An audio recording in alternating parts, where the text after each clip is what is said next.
Hello வணக்கம். எல்லாம் எப்படி இருக்கிறீங்க? நல்லா இருக்கிறீங்களா?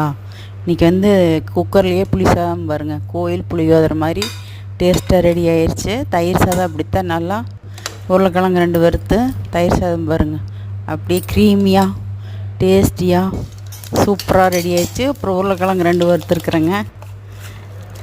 தயிர் சாதத்தை தாளிச்சுட்டு உருளைக்கிழங்கு வறுத்து, நீ யார் யாருக்கு இப்படி தயிர் சாதம் பிடிக்குன்னு கமெண்ட் பண்ணுங்கள். உருளைக்கிழங்குல ஸ்நாக்ஸ் பண்ணலான்னு நினச்சேன், சரி சாயங்காலம் பண்ணிக்கலான்ட்டுங்க. இப்போ தயிர் சாதத்துக்கு உருளைக்கிழங்கு நல்லா இருக்குன்னு சொன்னாங்கன்ட்டு சரி உருளைக்கிழங்கு வறுத்துட்டு, அப்புறம் கோயில் புளியோதரை மாதிரி டேஸ்ட் கொடுக்குங்க. அப்படியே தாளிச்சு விட்டு பண்ணியிருக்கிறேன். சூப்பராக இருந்தது. ஆனால் கடைசியில் மூடியை கழட்டுன்னு விட்டு தான் தெரிஞ்சுது.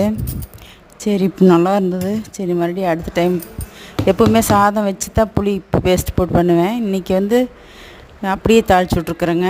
தயிர் சாதம் பாருங்கள், அப்படியே க்ரீமியாக இருக்குது பாருங்க, சூப்பருங்க. எங்கள் தயிருங்க, எங்கள் மாட்டுப்பால் தயிர். சரிங்க, பயங்க. யாராருக்கு பிடிக்குங்கிறத கமெண்ட் பண்ணுங்கள், லைக் பண்ணுங்கள், ஷேர் பண்ணுங்கள், சப்ஸ்கிரைப் பண்ணிவிட்டு பெல் பட்டனை கிளிக் பண்ணிங்க. பாய். பாருங்கள்.